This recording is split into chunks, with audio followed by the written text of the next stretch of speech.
Yay, thank you everyone for joining us and for being here today. We've got such a wonderful group of folks and welcome to Imperfect Activism Part 2.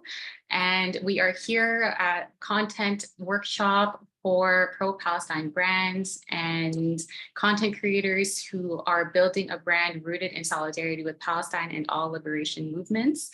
So welcome to all of you. Thank you for being here today. I am one of your co-hosts today. My name is Jelaine Santiago and my pronouns are she and her. And I am joining you all today as a settler and guest from Tikaranto, which is colonially known as Toronto, which are the traditional territories and continues to be home to many Indigenous nations, including the Anishinaabe, the Haudenosaunee Confederacy, the Huron-Wendat peoples, the Seneca, and the Mississaugas of the Credit River. And for those of you, if we're meeting for the first time, it's so nice to meet y'all. I am a social entrepreneur and a storyteller working and living at the intersections of business, social justice, and cultural identity. And I am also the co-founder of Cambio & Co. and Cinta & Co., which are two companies that I co-founded with my partner, focused on creating sustainable livelihood for traditional artisans in the Philippines, while also using fashion and storytelling as a way to have conversations about reconnecting with our heritage and showing up in solidarity as Filipinos and Filipinxes and Filipinas in the diaspora. And it's been 9 years of building these two brands, being really rooted and in learning about how to grow businesses rooted in community and in alignment with my values and community values. And so I'm really honored to be able to share this space with y'all today. Wherever y'all are tuning in from so many different parts of the countries around the world too. So it's really an honor to be here and to share space with you. And aside from that, I'm marketing consultant, content coach for marginalized founders. And one of my North Star and one of the motivations or the real affirmations that really drove me to work with Nadia to bring this workshop to life is really about building ecosystems, not empires. How do we create businesses that are really about creating connections between all of us and really creating, thriving, a world where all of us are thriving versus amassing more power for people on top at the expense of the rest of us, which is really what people think of when they think of building businesses. So how do we challenge all that? And of course, this is a photo of me as a kid, so as a child. So credit to my friend Jovi Galit from Pinay Collection, who did this in one of her presentations, and I just fell in love with it. And this is also just an affirmation for me to remind myself of who I am showing up for the young version of me who would never have imagined being that person who could run this kind of workshop, who would feel, courageous enough and outspoken enough and vindicated enough to be speaking out in solidarity with Palestine. And so I would love to honor her today in doing this and sharing the space with y'all. And of course, bringing this with my wonderful co-host for today, Nadia. Hey, everyone. Thank you all for joining us today. Thank you, Jelaine. And little Jelaine, I'm so happy that y'all, all the versions of you are here.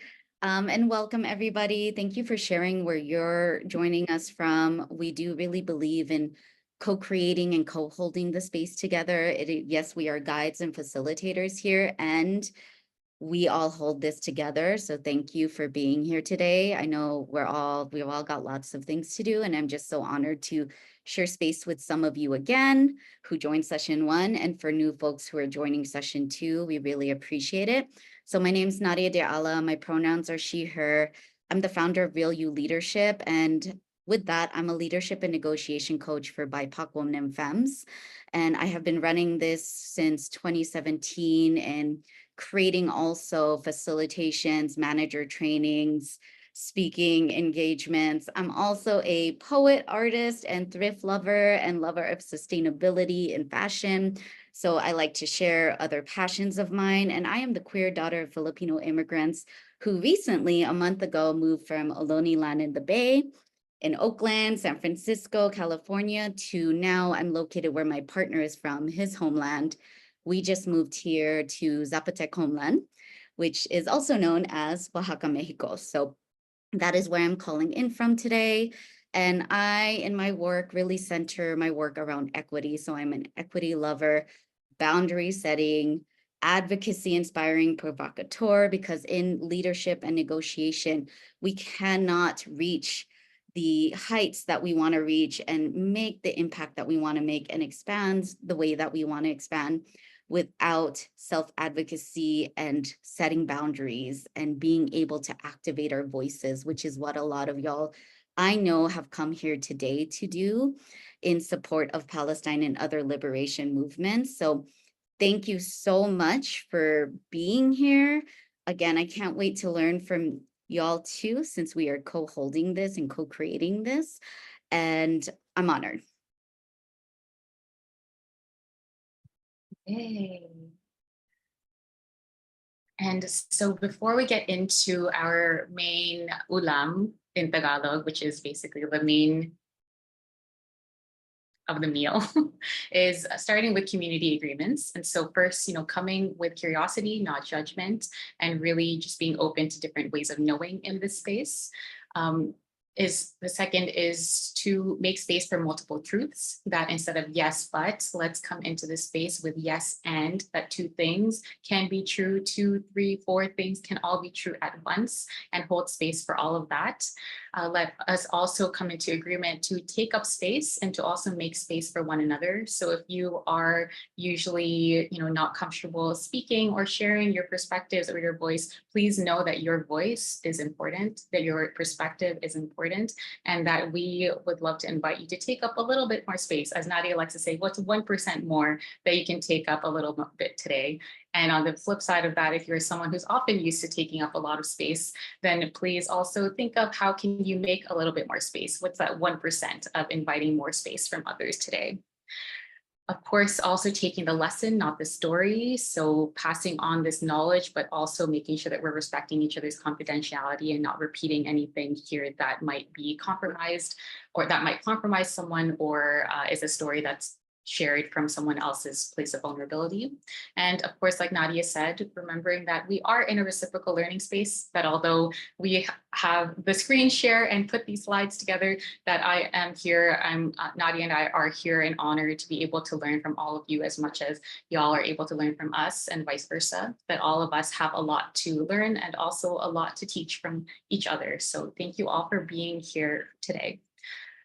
And in terms of our agenda, we got a lot of things. So we're here for the full 90 minutes. We're going to try to not go over, but we'll see. So this session, we are recording today's session. It is going to be shared with all of you after today's workshop through our email. And so, feel welcome to be as present as you like, take as many notes as you like, but also feel free to not take as little as notes as you like as well. And so we'll begin with a grounding. We'll jump into our core lessons around what it means to, how do we create brands that are really rooted in solidarity with Palestine and all liberation movements for the long term. We'll have breakout groups and Q&A group discussions at the larger group, and then we'll do another grounding again and an invitation for ways to continue to stay connected after. Okay, and feel welcome in the chat, ask your questions. Nadia, if there are questions that come up, like anything that you feel would be helpful for to stop and clarify, please feel welcome to interrupt me as we go as well. Otherwise, we'll make space for questions at the end. And of course, like I said, passing this wisdom on, all of this knowledge that we have to share today is coming from a collective of multi-generational Black and Brown, Indigenous, and ancestral teachers that we have the honor and privilege to hold the space to share with you all today, and to also invite you to do the same and pass on the wisdom that you gain from this space and each other. And of course, before we move forward, I would like to just take a moment to pause and have a moment of silence to honor the 40,000 plus Palestinian martyrs across Gaza, to honor all of our siblings lost in all genocides, past and present, to honor all those missing, imprisoned, and displaced, and to honor all Indigenous land stewards where we reside. We take a moment to honor all of them.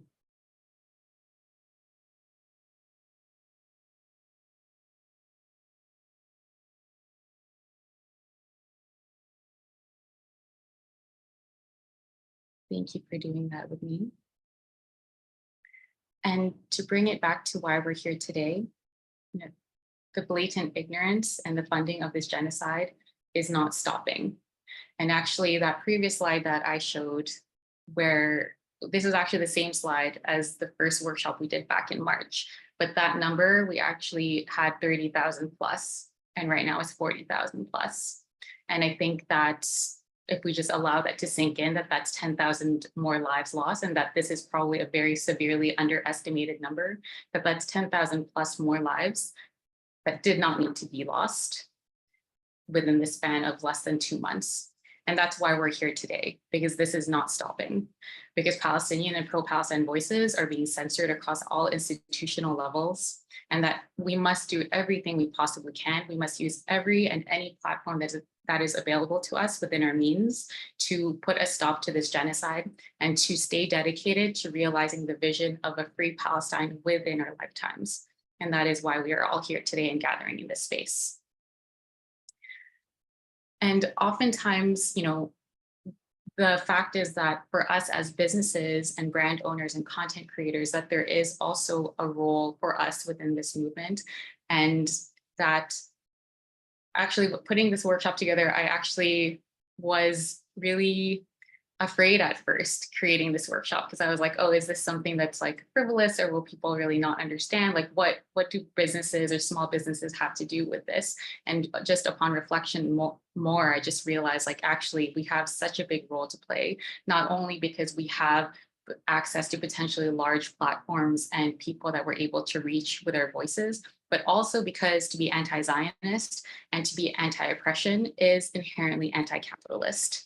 That when you ask the question of, like, why does the US keep sending bombs? Why are corporations and institutions so happy to stay complicit and to stay silent and to actually silence pro-Palestine voices? Is because all of this is linked to domination and colonialism and amassing power. And so for us as businesses, we are in this complex position where we are, inherently dependent on a capitalist system to survive, to grow our businesses, to earn a living, to be able to support our teams. And at the same time, while we operate within these oppressive systems, we must still do everything we possibly can to dismantle them. And it doesn't mean that when we say dismantling capitalism and oppressive systems, it doesn't mean that we want you to burn your businesses to the ground, but that instead we're here to co-create and reimagine what a thriving and successful business can look like for all of us. And that's really what our role is here for all of us showing up here today. It is for us to be committed to this dismantling of all oppressive systems, of all regimes, of all empires across the world, and to really reimagine for ourselves what thriving, what business on its own can be all about. And so I'd like to invite you all to share, what is your why? What is it that brought you here today? What called you to join today in solidarity with Palestine? You can feel welcome to drop it in the chat or just repeat it to yourself. But I would just love to take that moment to ground us in what our why is to be here. Sakura shared, the world was made entirely of individual and small businesses before capitalism. Yes, but actually a lot of that family businesses is actually really what existed before, and that was the only model that really existed, right? So you can feel welcome. If anyone feels called to share it, please drop it in the chat. Just for the sake of time, I'm just gonna keep moving along, but please keep sharing in the chat.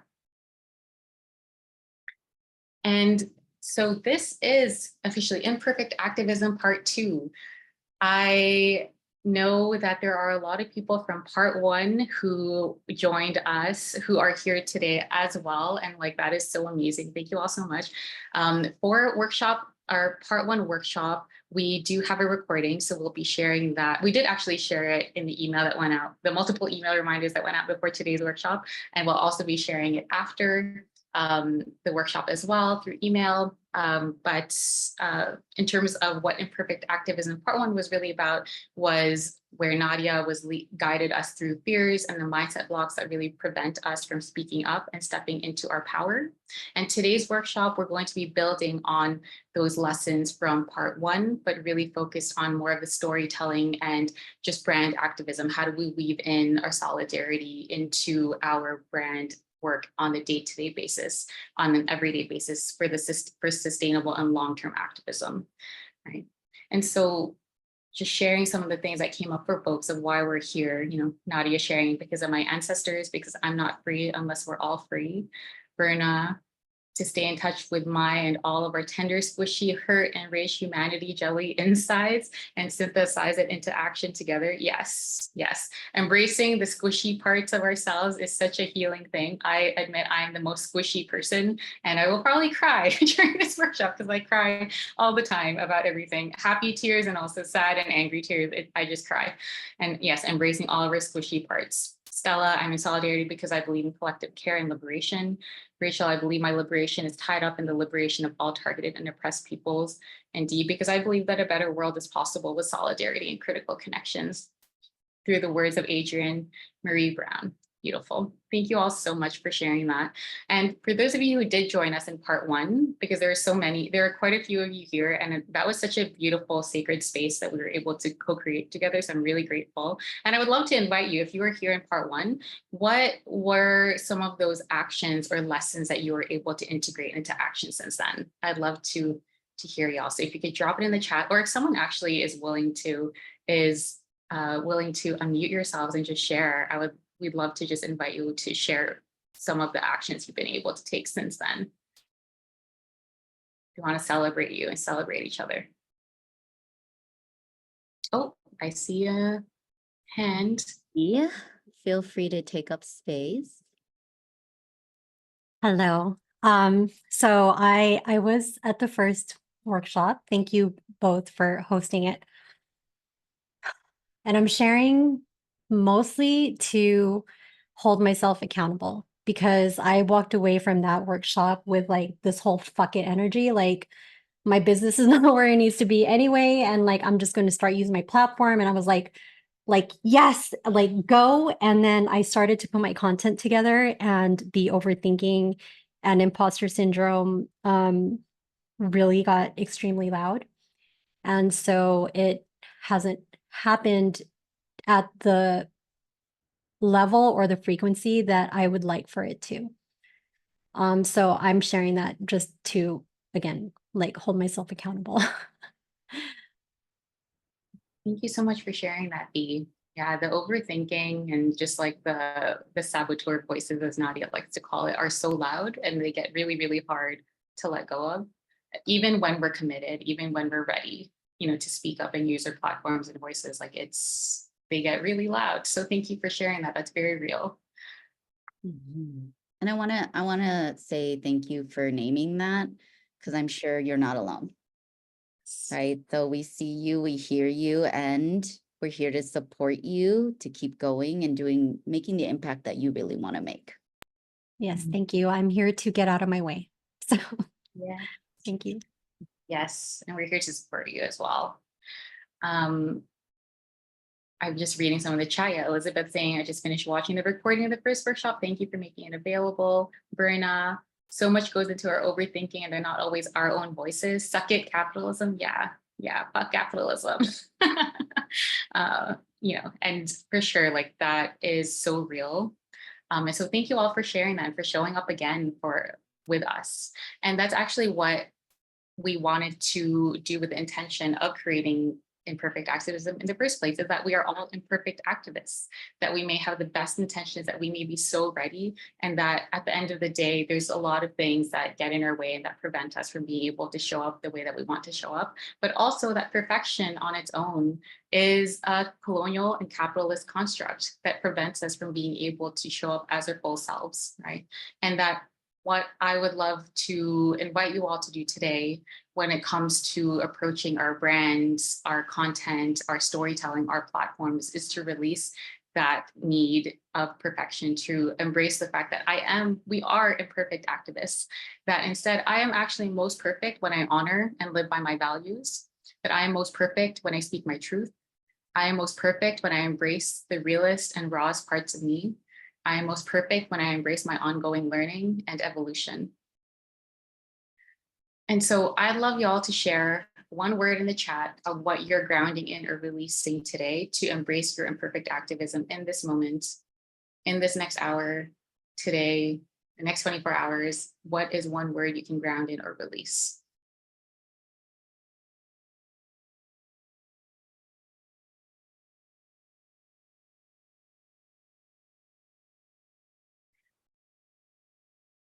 Chris says releasing hesitation. Juma K, perfection, yes. Elizabeth, fear. E, releasing fear, yes. Fear is real. Fear is real. To be honest, I'm really scared right now. I'm really nervous. I'm pretty nervous. I was telling Nadia right before everyone joined. I'm like, I feel pretty nervous about today because this is the first time. Like a lot of this is very new. And this whole workshop is brand new. I've never put this workshop together before. A lot of this is based on knowledge and wisdom I've gained in the past from various spaces I've been involved in. But in terms of this current moment, it all feels very new, as I'm sure this current period, momentous moment in time feels very new and uncertain for all of us. And I think that fear is very real. And it also is okay for us to feel all of it and to release it. Releasing privilege, grounding in united efforts and community. So thank you all so much. Releasing eloquence. Oh yes, Rachel, that's beautiful. Releasing eloquence, grounding in messiness and imperfection. That's beautiful. Thank you for sharing that. And so some things that also came up in our last workshop was the fear of performance or looking performative. And so this may or may not resonate with all of you, but it's something that came up quite a bit in our last session, that there is that fear of looking performative, of potentially looking like you're trying to do something just for the sake of doing it. But when Palestinians are broadcasting their own death and destruction, and when they are begging the world to pay attention and to not stop talking about Palestine, who are we to turn away from fear of looking performative? And so I invite you to release that in case that is something that you still feel is being held on to you.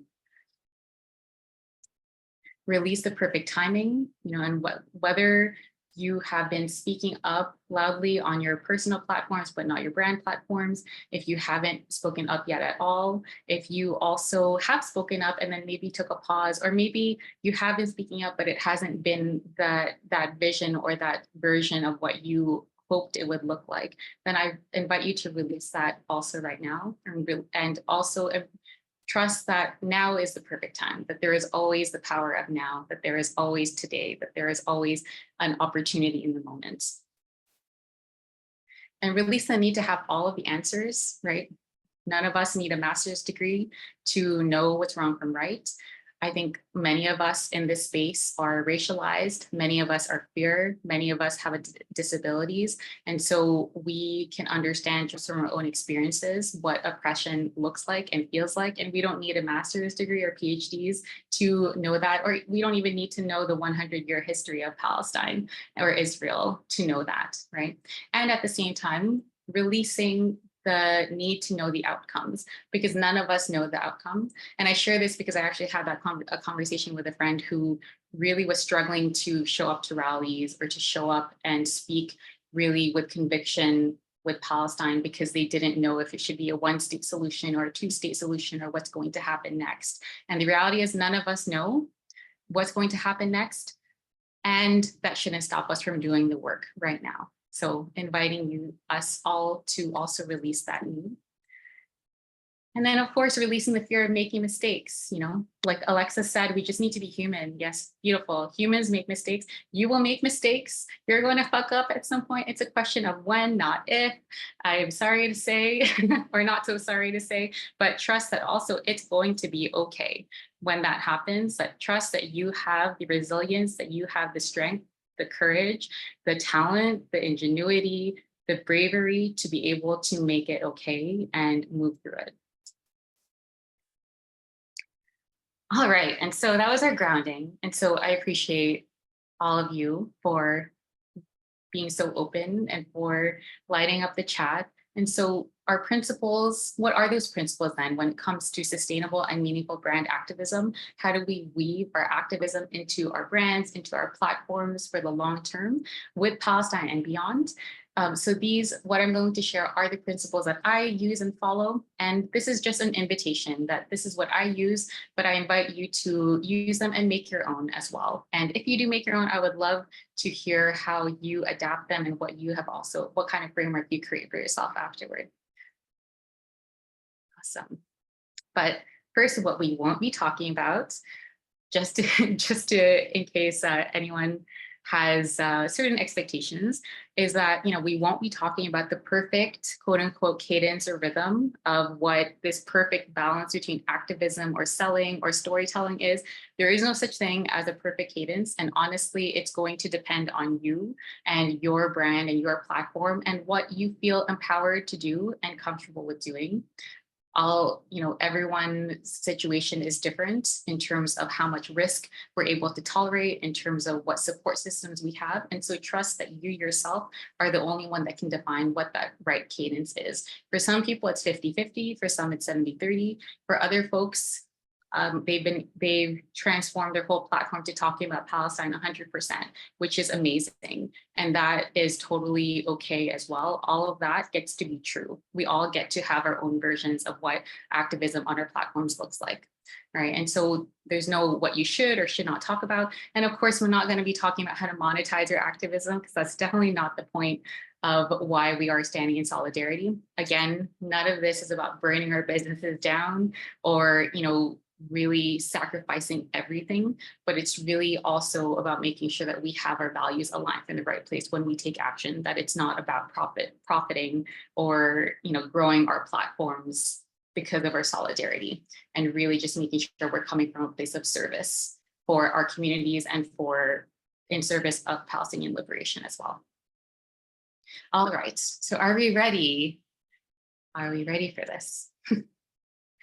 So the first principle one, in terms of weaving solidarity with your brand and your content, is to first start off by centering Palestinian people. That should always be the core of all of our work, and following the lead of Palestinian organizers and voices, right? So there are so many accounts. There is Palestinian Youth Movement. There are the journalists on the ground in Gaza who have been so relentless in broadcasting what's going on. And also that, the Palestinian liberation movement has existed for decades, even before the Nakba 76 years ago, that there has always been Palestinian resistance, there has always been Palestinian liberation movements.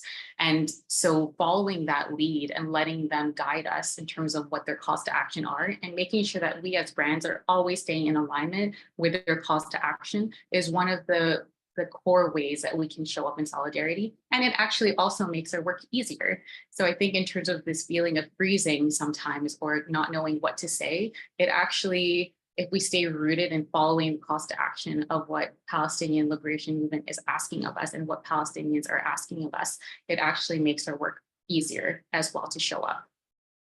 Second point is to release ego. And again, this isn't about you or your brand, and it's really about coming from a place of service. So how are you serving your community? I think something that has been helpful for me when I think about how to approach content and storytelling around Palestine and activism, whether it's Palestine or any kind of solidarity with any community, is being mindful of how often we're using language that is I, me, or my, right? So when you're making content and there's a lot of I's or me, or this is how I'm feeling, that's something to be really mindful of. And it doesn't mean that personal experiences aren't important. Like, personal experiences are actually really powerful, and they can really bring people into a movement who may not feel that they can resonate with it, or people who don't really who just might be able to feel validated from hearing from your experience. But at the same time, asking yourself, if someone in Gaza were to see this post, what would they think? How would it make them feel if they were to see this post? And again, I'm not saying that we should never talk about our personal experiences, because again, there's a lot of power in our personal stories. And Nadia and I are going to be sharing a lot of our own personal experiences in this workshop. But I think combining that with this question of, if someone in Gaza was to see this post, what would they think? how would this make them feel, right? Principle 2 is who has already been doing this work. Again, the Nakba started 76 years ago and is ongoing, and there has always been Palestinian-led resistance and liberation movements. And so there are so many people who are doing this work, and the very fact that Nadia and I are able to host this workshop is the result of decades and decades of organizing work from people who have come before us. And so when it comes to using our platforms in solidarity, originality is really not important. I think as content creators especially, it's really hard to move away from that feeling, because as content creators or as brands, we're always like needing to put our own spin on things. We're always needing to create something brand new, right? And so what we need to do to come into this work is to release a little bit of that need to make everything our own, right? And that amplification, especially when we're seeing so much censorship on Meta, on TikTok, on every single platform, at every single level, amplification is one of the most important things that we can actually be doing with our platforms and our voices right now in this very moment. And that can really look like reposting, reposting content, as we're seeing, reposting from organizations and platforms that have put in so much research, so much time, like the boycott, divestment, and sanctions movement, that have put in so much work into educating people about the movement. Platforms like So Informed or Slow Factory, which are so helpful in terms of educating people about Zionism and Palestinian history, or Palestinian-owned brands themselves. Like, there's so much that we can amplify, and that we can also still find a way to, you can even still repurpose that content, whether that means taking something that they created and then just helping to recreate it into a new format. Maybe it was a carousel and then you're able to turn it into a reel, and that allows it to be amplified in new platforms in ways that weren't previously easy to consume. That is also a form of amplification, and that is really, really valuable, right? And then who can you amplify or co-create with? Who are people out there who can complement your skill sets and knowledge, right? So I'm not sure if she's here, but Joelle had joined in her first workshop, and she's a beauty creator. And I think one of the things that kind of came up was how she was trying to educate people about beauty brands to boycott, and that it was that on its own is really challenging to be able to have to do all that research. And so we talked about, how do we amplify these organizations that are doing all that research instead? So who can help you? Who can help you to speak up? Who can you bring in to support you, right? It's really hard to speak up. It's really hard to do this work, especially when we're seeing very real repercussions, and especially on businesses and platforms that are run and owned by people who are already marginalized and coming from places of vulnerability. That we need to keep each other safe, and that if we're going to be speaking up, that we don't need to do it alone, and we can bring others in with us. So a perfect example of that is actually with Nadia who you can bring in. So Nadia was actually my first coach that I ever hired for my business. And Nadia, as you all know, is a negotiation coach, and also helped me a lot when it came to just learning self-advocacy and setting boundaries, and being able to learning how to take up space and own my voice. And so Nadia is actually a really pivotal, I'm sorry, I'm slurring my words, as a really pivotal person on my journey of being able to feel confident and outspoken enough to use my platforms in solidarity with Palestine, because of the work that we did together. And so when I first had this idea of it would be so amazing to be able to create a space to empower more brands and content creators to use their platforms in service of Palestinian liberation, I immediately thought of Nadia. So I was like, who is someone who is already doing this work? Who's someone who has knowledge that I don't have, or who is already doing amazing things? And so she was the first person I thought of, and I reached out to her and was like, would you be interested in co-creating something with me? Here's the goal, here's the vision. And that's how Imperfect Activism came to be. Another example here is Sky from Rebirth Garments, who I believe is here in the chat. But Sky from Rebirth is gender nonconforming wearables and accessories brand for queer and trans disabled folks of all sizes and ages. And Sky has been using, yay, hi Sky, amazing. Yeah, but Sky has been using the platform for these last several months to amplify existing mutual aid funds to support Gazans who are evacuating the genocide. And Sky is actually helping to organize the GoFundMe for Siraj, who we are encouraging folks to support and donate to. If you feel that today's session was really valuable for you, then we do encourage you to make a donation directly to Sky's, to Siraj's GoFundMe campaign. And, you know, they've actually been able to raise almost $40,000 US over these last several months. I don't know if you surpassed, I can't remember if you surpassed it or if it's really close to it, but that is an incredible amount to be able to fundraise and be able to support Siraj's family. They need at least $500 US a day to survive, you know, and no single person would have been able to do that alone. And if you actually look at the GoFundMe campaign, that's actually being run by Sky from Rebirth Garments alongside multiple people from the community and who are also helping to co-run the Instagram account for Siraj. So that is also a really prime example of bringing people in, of who can you call in to support you and to do this work together. 43,000 for Siraj.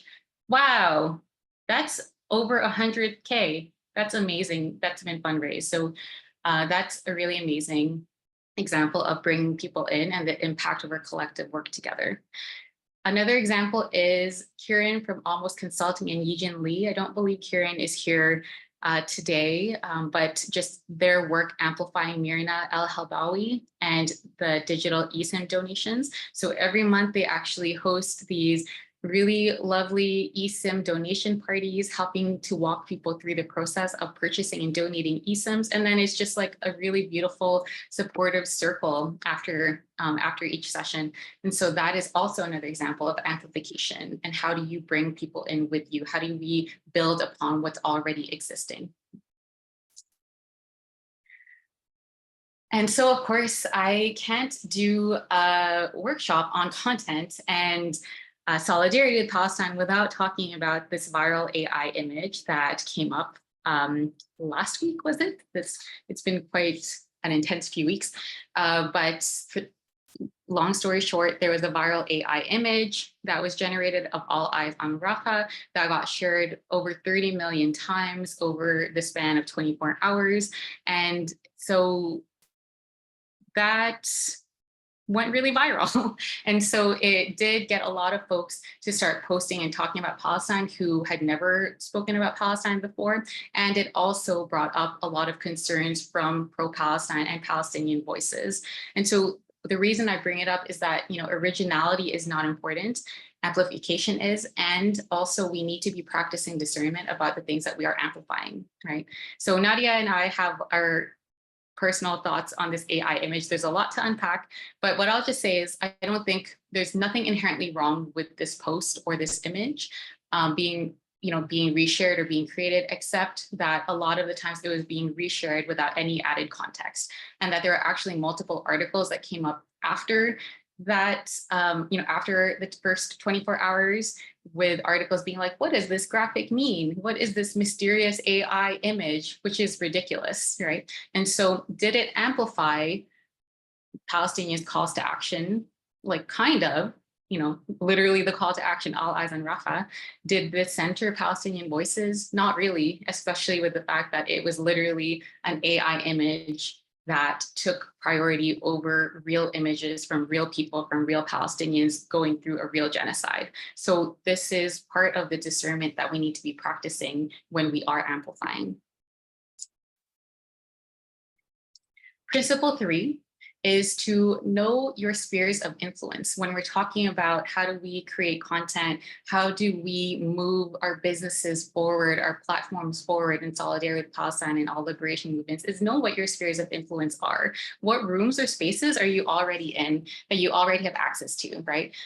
that you already have proximity to? Do you have access to political spaces, traditional media, tech, wellness, retail, food, public health, public policy, finance, academia? What are those rooms that you're in where the people in those rooms are more likely to listen to you, right? And asking ourselves those questions. One of my favorite things is also Hey Berna, and the post that she made asking the question, what's your lane to liberation? What are you really good at? What ways do you feel most empowered and most confident for you to be able to show up, right? And that is also okay to be able to pick and choose or to know what your particular lane is to liberation. And like Nadia said in workshop 1, that you get to own your stank in your activism too. You get to put your own spin on things, right? You get to decide how you are going to approach your activism and how you're going to incorporate that and integrate it into your brand. Because yes, originality is not important when we're focusing on amplification, and you also get to own your stank. You get to own your lane at the same time. So what does this look like for myself? Here is a graphic I made. I made it try to make it really quickly without dwelling too much on it, because you can get you can go into a rabbit hole when you're trying to map out your ecosystems. But this is really based on a model. So I highly recommend y'all check out the Social Change Ecosystems by Deepa Iyer. And it is part of the resources that we'll link to you all in the resource guide that we'll send after today's workshop. But I found it to be a really helpful exercise to ask myself, what are the ecosystems I am part of that I have the most proximity to be able to influence, right? So my particular ecosystems right now that I'm in are mostly business and social enterprise space. I'm really tapped into the Filipino community because that is primarily my work with Cameo & Co. And then I also have a lot of connections within Toronto and my local neighborhood, because that's where I currently live. And so that's my ecosystems I'm part of. And also, what am I particularly good at, right? There's certain things I'm good at. There's a lot of things I'm not good at. I'm good at talks. I'm good at social media and online marketing. I am good at being a bridge and bridging people together. I'm definitely a middle child where I learned to be that person who really was always bridging conflicts between my older and my younger siblings. And so being able to bring people into a movement is something that I am particularly feel good at.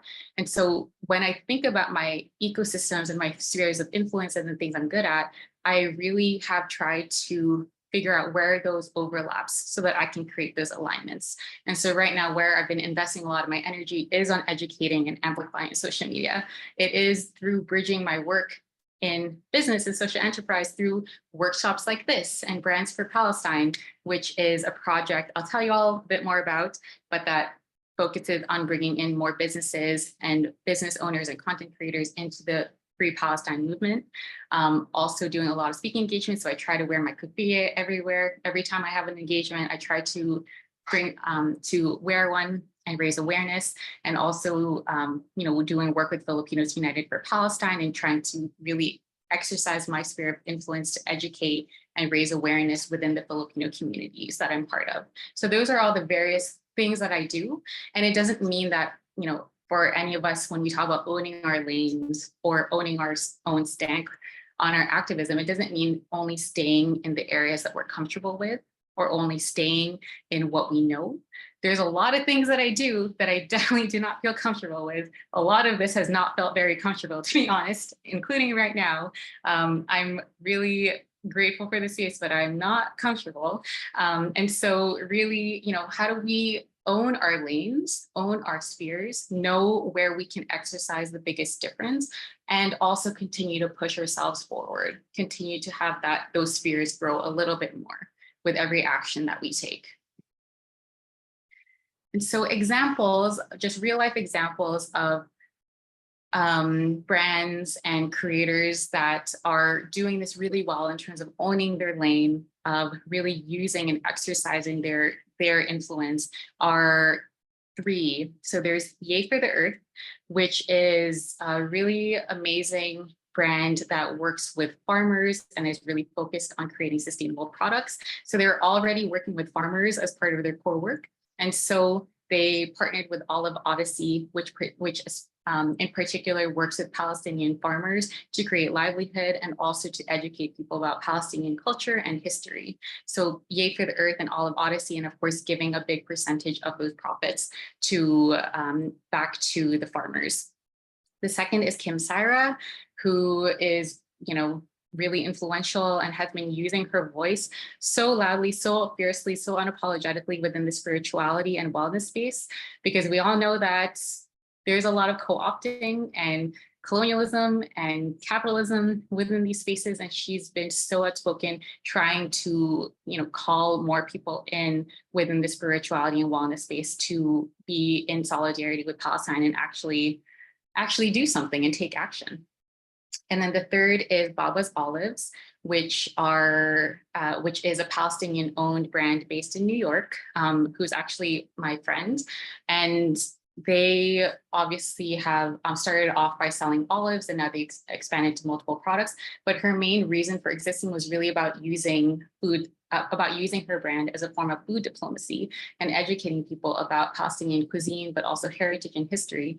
And just an example that I want to share is that one of these very potent examples of using their spheres of influence is that they were actually at the Queen's Night Market back in the fall. And during that market, they had signs up to educate people about the genocide, and they were censored essentially by Queen's Night Market. So instead of just selling their products and continuing to sell their food, they decided, like, fuck that, we're just gonna give our food away for free. So they just started giving their food away for free as a way to bring people to the stall and started educating people about the genocide in that way. And then of course they kind of got kicked out eventually. So we're boycotting the Queen's Night Market, FYI, but you can read up about it if you Google it. But that is an example of using your sphere of influence, of really owning your lane and really owning the ways that you're able to speak up and be in solidarity.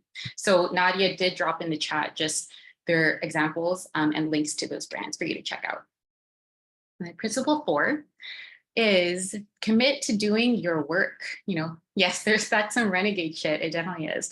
So commit to doing your work, right? Commit to your unlearning and your own growth too. It is so much easier to speak up as a brand, as a creator with a larger platform, if you're also doing your own work on your end, learning and educating yourself online and offline, going to those rallies, keeping up with the news, creating your own communities around liberation. Because I personally couldn't do any of the things I'm doing without a community to support me, without people around who are also committed to doing the same. So build, do the work, and whatever that looks like for you, just commit to it. And that's going to make the work a lot easier as well in terms of doing it on a brand level. And then finally, principle 5, this is our last principle, but do what you can, but do everything you can, right? And just because you can't do everything, it doesn't mean that you're not doing a lot. And it's also just about embracing different forms of activism, that some forms of activism are more visible than others, and that there are lots of ways that we're able to activate and use our platforms. The key is for us, if we want to really focus on using our brands in solidarity for the long term in a way that's sustainable, that is beyond this current siege, that's even beyond this current moment, that is even beyond Palestine itself, and in solidarity with all liberation movements to dismantle all oppressive regimes and systems that exist, then what we also need to do is to make sure it is sustainable and to find those alignments with people in our lives, find alignments with the things that you're already good at, with the things that you're already doing, and make space for that joy and a support system. So in workshop 1, Nadia talks a lot about how do you build your own support system? How do we create this space for joy? How do we meet ourselves with softness and gentleness? So I highly invite you to watch workshop 1 if you haven't yet, or rewatch it if you did attend workshop 1. I think there's so much to be able to pick up from that. And then finally, just know you will experience backlash, just no matter what you do. I'm sorry to say, it's just the fact. Whether you speak up or not, you're going to experience backlash, right? And so I'd love to invite Nadia to just speak about some of the client experiences that you had recently in terms of speaking up with Palestine. Yeah, thank you. And it's worth it. That's all I have to say. Whatever you might experience, if you are aligned with the vision and the desire to see a free Palestine in our lifetime, or at least set up future generations to be able to see it in future lifetimes beyond us, it's absolutely worth it. We will experience backlash. So it's interesting.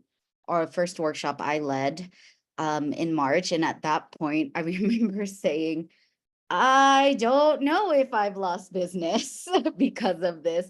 Maybe, and definitely we have. So since then, definitely have experienced multiple situations where I have lost, mainly not one-on-one clients or group coaching clients with other BIPOC women and femmes, but in particular with my corporate branch of work. So I do a lot of manager trainings and leadership trainings and self-advocacy negotiation workshops for companies, organizations, and I just posted about this yesterday, so it is on my Instagram, just some of the tea, if you will, because it took me a while to really process this on top of, just lifing with moving here. But I just had one workshop for a fintech company with a women's ERG. They paid me my full rate, which is awesome because we deserve abundance. And it's a women's employee resource group, which companies and organizations have, in case you might not be familiar with that. And it was a self-advocacy negotiation workshop in preparation for their performance reviews. We had our workshop check-in the week prior, but 2 days before our event, I get an email saying quick chat. And basically, long story short, someone from the Jewish ERG saw my LinkedIn posts about imperfect activism and every single thing that I have stood for. I have been part of the Palestinian Free Palestine movement since 2014 when I first heard about it and learned about this. So this was nothing new to me. I have always stood on social justice and equity and true activism in my leadership and negotiation coaching work. So it's something that I just breathe and talk about. But right before I got this email, I just saw in LinkedIn, which is my largest platform, that 6 people from this organization had viewed my profile in less than 6 minutes. So I just knew in my gut, this is what it is. And so when I came on, fortunately, my organizer, my main contact, said, I'm taking off my work hat right now. I do not agree with this, but my DEI team has asked me if I could check with your content to make sure there's nothing anti-Semitic or harmful. And the email she had sent before is the DEI team wants to make sure it's accessible. So I really grounded before this. I just knew what was coming. It's either that or other non-BIPOC women were worried this wouldn't be accessible to them, which happens too. But, this really showed me how proud I am because I really called it in. I said that is an old, stale, and tired gaslighting technique. It is not true. I'm very disappointed because my work intersects with DEI, which is, as we know, social justice work and activism. I'm very disappointed that your DEI team is even entertaining this because pro-Palestinians or pro-Palestine movement is not equating to anti-Semitism, and we know that, and I refuse to accept this. And how are you going to make sure I am safe? Because even as external facilitators, or even as an external facilitator and contractor, whatever you want to call me, external vendor, I deserve safety too. So making sure that we are able to handle these conversations is so important. And Jelaine was part of my support system. Other folks in my inner circle are part of my support system. But what I think I appreciate even more is because I think a lot of us are really scared of losing business. Again, for me personally, my risk tolerance threshold might be higher because I have started my business because I wanted a values aligned life. And I assume many of you did too. And so for me, it is just staying rooted in love and integrity. And just a week prior, I'll name it because they're amazing, my contact with UC Berkeley. I had a workshop, the same exact workshop with UC Berkeley just a couple weeks prior. And the organizer, my main contact that I worked with, literally right before we hopped off said, by the way, I just want to thank you for everything that you're doing for Palestine on LinkedIn. So I just knew, right? Like there are 2 different people out there, 2 different types of energies that I could potentially work with, and I would much rather call in that. I said, thank you. I feel so seen. You have no idea how scary it is to really put yourself out there like this, knowing that there's a huge risk as a single operated woman of color owned business, right? And so this is just to share that you will experience backlash, and you will also experience beauty and alignment and empowerment. And don't forget that there's a huge yes and here. Yes, thank you so much for sharing that. I just want to read out some of the comments we got of Nikki sharing, how are you going to make sure I am safe too? Like what a paradigm shift that is. We also get to make sure that we ourselves are safe when we're advocating. And Sky shared, I have had very little backlash, but I think it's because it's taken years for me to get a very nice Instagram following community. And I've always talked about my values from the beginning of starting my business 10 years ago. And yes, it takes that time. It takes courage to cultivate a community that truly aligns and reflects our values. And you don't cultivate that unless you're actually clear about where your values are in the first place, right? And that takes a lot of courage. So thank you for sharing that. For me personally, I've definitely taken a hit financially in various ways. Part of it is in various ways, but one is just censorship in general. For Cambio & Co., we have a pretty big platform. We have over 45,000 followers on Instagram alone and about 13,000 on TikTok, something like that. And we get most of our sales come from Instagram. We barely run ads. The majority of it is coming from Instagram. And so once we started posting on Cambio's platforms, our posts have been so heavily censored, and it even began impacting some of our product posts. So that was really challenging. And I've also lost income because I intentionally chose to in some ways. Like I have had appointments with clients where I had one-on-one shopping appointments with some of them, and thankfully they're very understanding. But I messaged to be like, hey, I'm sorry, like, can we reschedule this, because like I'm gonna go to a rally instead, and let's find another time if that's cool with you. And some of them rescheduled, some of them I think we just got busy and couldn't. But that is also another aspect of it, of actively choosing sometimes to prioritize one thing over another. And I also know that I have a lot of privilege being a more established brand. We've been around for 9 years, and we have reached the point of being quite recognized within the Filipino community and the spaces that we're in. So I have these privileges and liberties I'm able to take with our brand and what we do say and what we don't say. And at the same time, I also have 8 team members whose livelihoods I'm in charge of, that I'm responsible for. And so I also can't take full liberties as in the same way as I can with my personal brand, right? And so there is that yes and, as we were talking about, and you have to decide for yourself what is the best way to move forward, and that takes a lot of practice as well and discernment. So just accept that you're going to take a hit, whether that's monetary, opportunities, relationships, but at the same time that there's also a lot of beauty, a lot of joy, a lot of new connections, and a lot of new opportunities that come in surprising ways. But know that your risk tolerance, right? My risk tolerance is a lot lower compared to a lot of people's that I've had the privilege to meet in this movement over the last few months. And my risk tolerance is also a lot higher than most people I know. So that also gets to be true, but you need to know what your risk tolerance is and what you're okay with, and also keep pushing yourself forward. How do you expand that a little bit more each time? How do we be a little bit more braver, even 1% more braver, right? And we are always going to be in spaces where we feel like we're doing too much for Palestine versus other spaces where we feel like we're doing not enough. That's just what it is. That's how it's going to feel. And the reality is none of us are doing enough because the genocide is still going on. Nothing is going to be enough until this genocide is done, until the occupation is ended, until all systems of oppression have been dismantled. So you need to do what you need to. You get to choose when to engage, because what we're aiming for is long-term sustainability and solidarity in terms of how we show up and how we also use our brands to show up. We can't show up if our business closed down, if our platforms are closed down or canceled too, right? So it's all navigating those spaces, and only you, yourself, and your support system to guide you. And again, watch workshop 1, where we talk a little bit about creating your support system, can help you with that and creating that discernment. Right?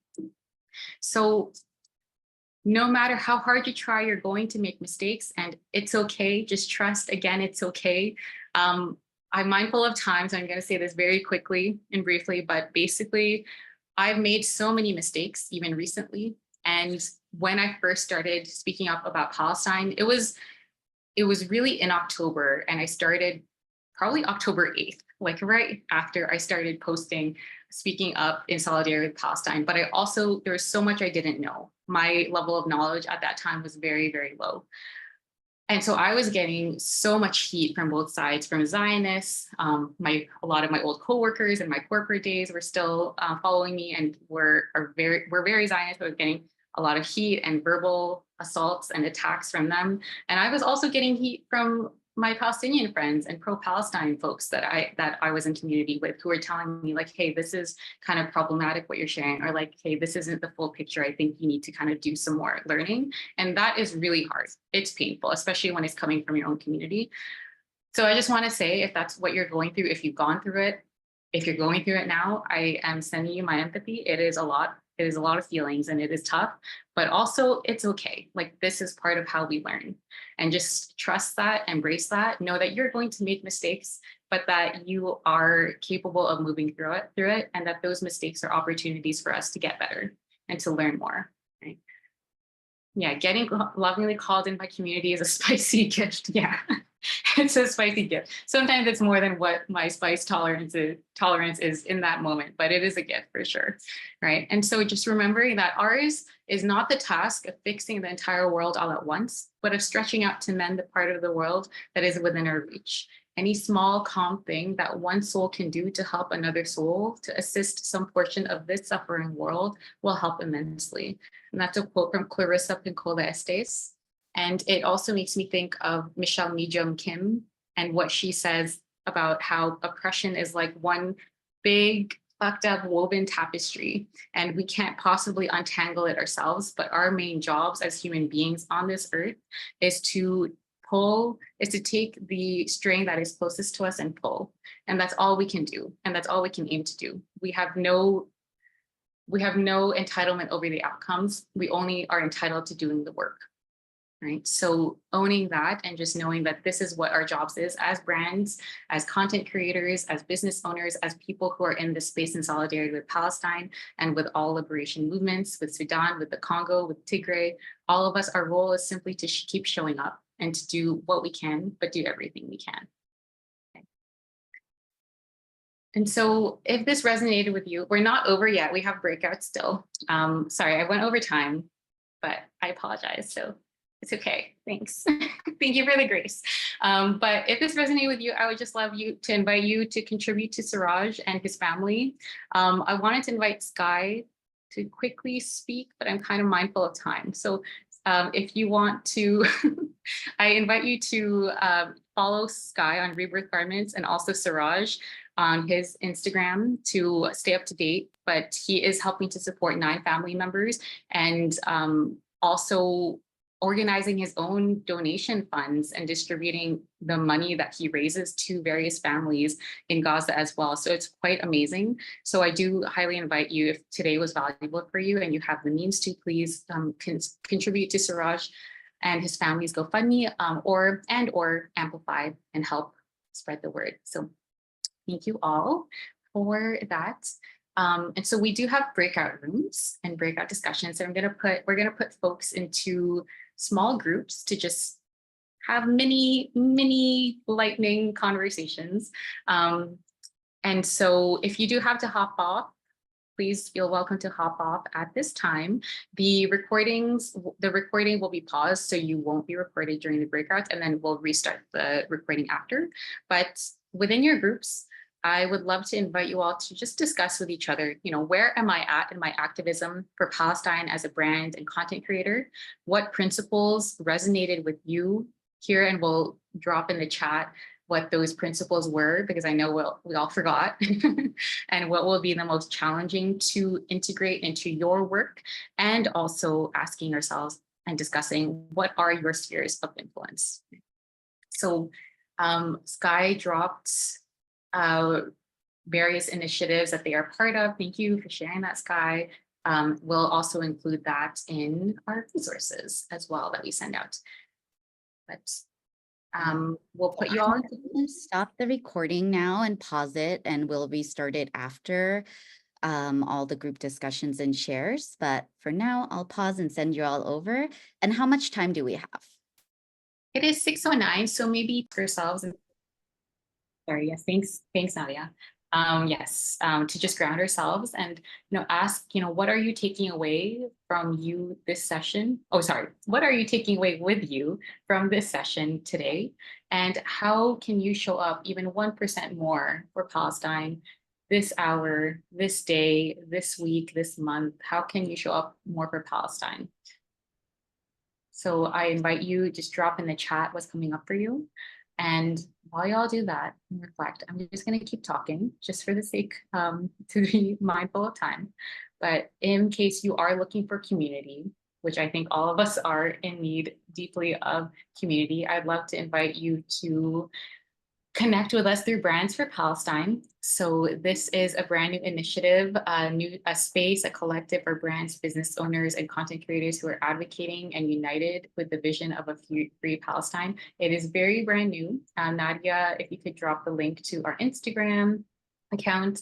But my fellow partner, who I am co-creating this with, is Jay, who is in our audience today, and who has been a wonderful partner helping to, we're building Brands for Palestine together in collaboration with Nadia. And so I invite you to follow us on Instagram and to also tag us so that we can amplify you, because our goal is to really amplify calls from the Palestinian community and calls to action from the Palestinian community, and also support each other. We know how hard it is to be businesses, to be individuals and humans who are trying to operate and survive within this horrible capitalist oppressive system we're in, and we deserve care and space and community. And that's what we're hoping to create, is that space to be able to do that and to continue to host events like this, but also connections online, and just another way to support each other and amplify each other's work. So please give us a follow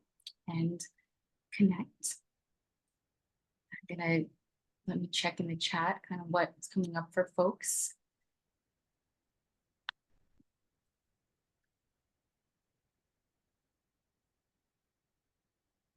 But yes, your reminder about this being long-term is helpful. Thank you for everything. Looking forward to keeping in touch and staying involved and grounding. Takeaway: as small business owners, we are accustomed to risk, and I will continue to stretch to do things that make me uncomfortable while staying regulated. Yes, I love all of that. Yes to all of our nuances and seeing ourselves not just as platforms, but also remembering that we're people, that all of us are people too, and we deserve the same care as we would offer to each other. Taking away community, 1% commitment. Make the motherfucking post already, even though it's scary. Yes. Yes, Steve, thank you. Yes, and we're here to support you. Collective change takes collective risk, and stay in community to keep up this important work. Yes. Amazing. Well, thank you all so much. We look forward to staying in community with all of you, and we will also see you around Brands for Palestine at future events like these. Nadia and I have a lot of different ideas. It's just a matter of making time, figuring out when to do it and how. Something that we're thinking of, especially in lieu of us having a short breakout room, is having more larger community discussions or space holding. So we'll look into that. Y'all look out for that. Thank you, everyone. Have a great rest of your day, and we'll see you soon.